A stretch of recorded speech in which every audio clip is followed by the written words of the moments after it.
The Galactic Council, the supreme governing body of the known universe, prided itself on its unwavering commitment to order. Composed of the most powerful species from across the galaxies, they wielded authority over trillions, deciding the fate of civilizations with a mere decree. They had eradicated wars, established interstellar peace, and ensured that no race disrupted the delicate cosmic balance. And yet, despite all their conquests and victories, a human child had managed to shake them. The boy had been brought before them in chains, though they were unnecessary. He was small, frail even, with dark hair that fell messily over his pale face. His eyes, however, were another matter entirely, depthless pools of gold, swirling like the birth of a star. He did not plead.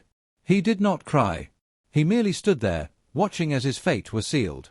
The accusations against him were clear. He was an anomaly. No records of his birth existed, yet his presence was undeniable. He was discovered on the outer fringes of human-controlled space, where his very existence seemed to distort reality itself. Unnatural energy readings had followed him. Machines failed in his presence. A fleet of council investigators had simply vanished upon encountering him, only for their ships to reappear empty, floating aimlessly in the void. Whatever he was, he did not belong in their carefully structured universe. High Chancellor Zelvoran, an elder of the Vorthic Dominion, was the first to speak. His voice echoed through the Grand Chamber, resonating with the authority of a being who had ruled for over 1,000 years. "This child is a threat beyond comprehension," he declared, his many eyes narrowing. "He is not human. He is something else, something that defies our understanding of the cosmos." A murmur rippled through the chamber. Not all the council members agreed. Ambassador Lyra, the sole human representative, stepped forward, her expression carved from stone. "You fear what you do not understand," she said, her voice steady. "This boy has committed no crime. You call him an anomaly, but anomalies are only dangerous when we refuse to seek their truth." Zelvoran's mandibles clicked in irritation. "The truth is self-evident. This creature bends the laws of reality. Do you wish to see entire planets disappear as our ships did? This is not a child. This is an error." The boy remained silent, offering nothing to his own defense. He simply observed. A vote was cast. The outcome was decisive. His execution was sanctioned. The ruling was final. They took him to the celestial spire, the execution chamber reserved for only the gravest of threats. It stood at the heart of the council's homeworld, a place where no prisoner had ever walked free. The process was designed to be absolute. A disintegration field, woven with quantum unbinding, would erase him from existence. There would be no remains, no lingering echoes of his being. As he was led to his end, the child finally spoke. "You don't understand," he murmured, his voice carrying effortlessly through the vast halls. Zelvoran halted mid-step. There was something in the boy's tone that unsettled even him. Not fear. Not anger. Something worse. Certainty. "It's already begun," the child continued. His golden eyes flickered with an unreadable emotion. "You made your choice." The execution proceeded without delay. The field activated, engulfing him in a brilliant cascade of unmaking. It should have been instant. It wasn't. For a single, stretched moment, reality hesitated. The very air thickened, space itself bending inward. Council members leaned forward in their seats, unsure of what they were witnessing. The child's form wavered, not in pain, not in struggle, but in something else, an impossibility folding in on itself. And then he was gone. Silence. The council chamber remained still, the weight of finality settling upon them. There was no celebration, no speeches of victory. Even Zelvoran, who had spoken so fervently for the execution, found no satisfaction in it. Then, the lights flickered. A subtle thing. Barely noticeable. But in the heart of the Galactic Council's seat of power, where even the smallest energy fluctuation was a mathematical impossibility, it was enough to send a chill through those present. Lyra's hands curled into fists. She turned to the High Chancellor, her voice now laced with steel. "You felt it, didn't you?" she accused. Something changed. Zelvoran did not respond. Because he had felt it too. A ripple in the universe, faint yet undeniable. As if something vast, something ancient, had stirred in the wake of the child's death. And though they did not yet know it, the first whispers of regret had already begun. The days following the execution were unsettling. At first, the changes were subtle. Glitches in the Council's vast network, navigation errors in ships that had never strayed off course, distortions in long-range communication channels. But then the anomalies escalated. Entire star systems flickered in and out of recorded existence. Astrophysical laws, once immutable, began to warp. Time fractures appeared near the execution site, brief but undeniable ruptures in causality. The High Chancellor convened an emergency session. "This is a coincidence," Zelvoran insisted, though the weight in his voice betrayed uncertainty. "Malfunctions. Data corruption. Nothing more." Lyra stood at the center of the chamber, her human eyes reflecting the dimming lights above. "Denial will not protect us," she said. "You all felt it. The boy's death changed something." A hush fell over the council. No one wanted to admit it, but the tension in the room spoke for them. Then, a holographic feed blinked to life in the center of the chamber, a transmission from the archivists of Premies, a reclusive order that safeguarded knowledge predating even the council itself. The lead archivist, a towering figure of shifting crystalline geometry, spoke in a voice that resonated like wind over stone.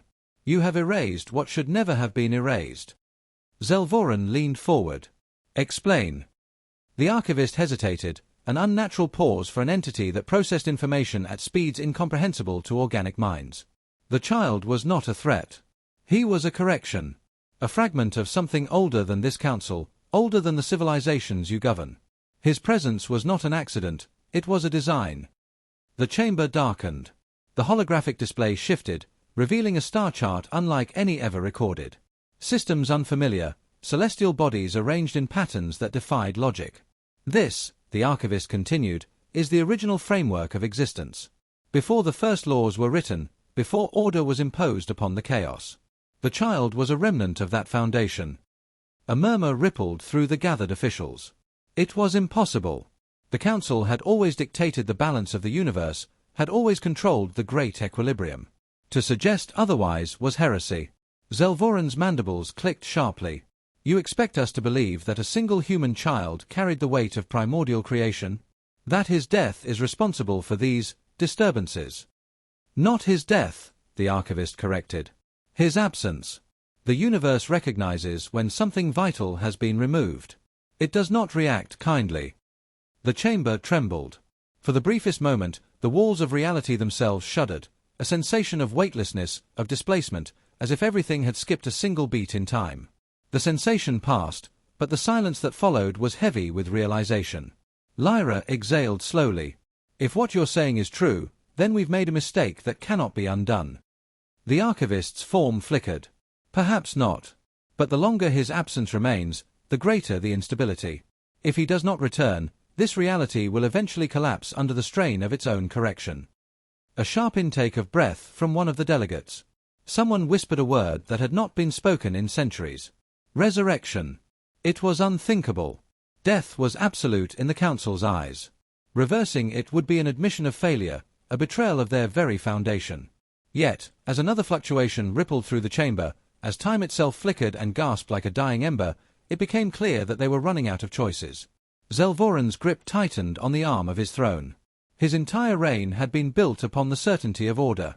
But now, that certainty was slipping through his grasp like sand through clawed fingers. Lyra took a step forward. "We have no other option. Find a way to bring him back, before it's too late." The council moved quickly.